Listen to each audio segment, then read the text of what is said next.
I had always believed in trust and loyalty. My wife Saira and I had been married for 10 years. We shared a son, a home, and countless memories. I devoted myself to our family, running my business tirelessly, traveling when necessary, and always trying to provide the best for us. I thought I understood her completely. I was wrong. It began with subtle signs. Saira started taking calls in another room, texting late into the night, and charging her phone in odd places. She became defensive when I asked about it. I tried to reassure myself that it was stress or work pressure, but the unease in my chest grew daily. One evening, while cleaning the air vent in our living room, I noticed a small object lodged inside. Curiosity took over. I reached in and pulled out a second smartphone. My heart skipped a beat. It was not her usual phone. My hands shook as I unlocked it, and I discovered hundreds of messages and photos. The contact name was shocking. Hubby. Messages meant for secrecy, affection, and intimacy flooded the screen.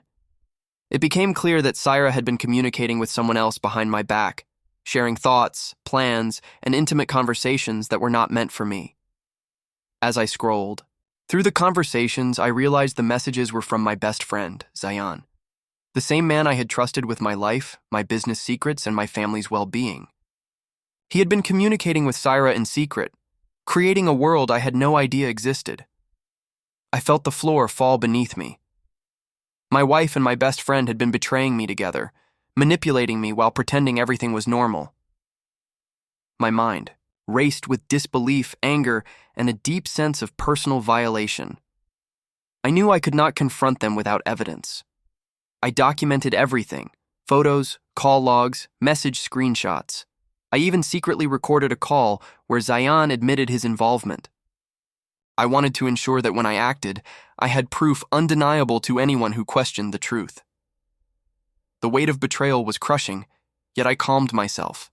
I needed to plan a response that was precise and effective, one that would protect my son and restore my sense of dignity. I first contacted Zayan.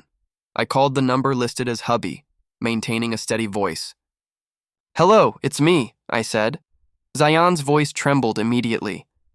"Amir, what? Who is this?" I held the phone firmly. "Do not pretend. I know everything. You have been seeing Saira behind my back." There was stunned silence on the other end.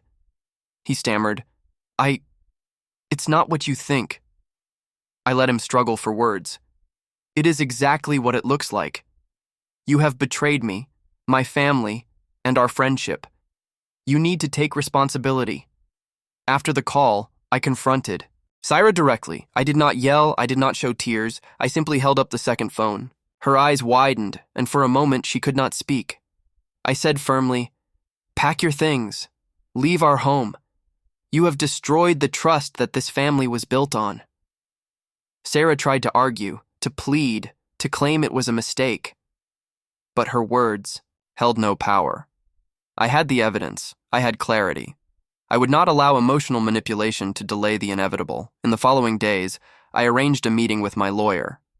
With the messages, recordings, and photos, I filed for divorce, full custody of our son, and complete control over all shared assets.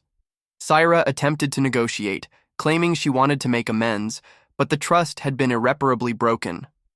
Legally, I had all the leverage. Her affair and deliberate deception left her with no claim to the house or finances.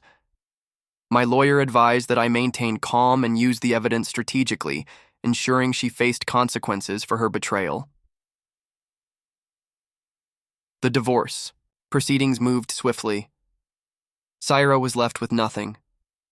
She had misjudged the extent of my planning and the depth of my resolve. Zayan lost all credibility with friends, family, and business associates once the affair became public. Their lives were upended. Meanwhile, my son and I began rebuilding our routine. I focused on creating stability and emotional security for him, taking him to school, helping with homework, and attending activities I had previously missed due to work commitments. 2 years have passed. My business has grown steadily, and I maintain a close, loving relationship with my son. Saira occasionally, when Attempts contact, claiming regret and begging for reconciliation, but I do not respond.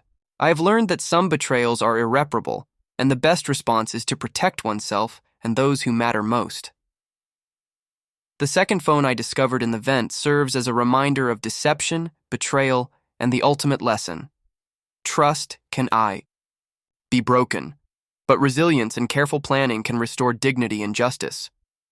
I moved forward, rebuilding my life with integrity, showing that betrayal does not have to define the future.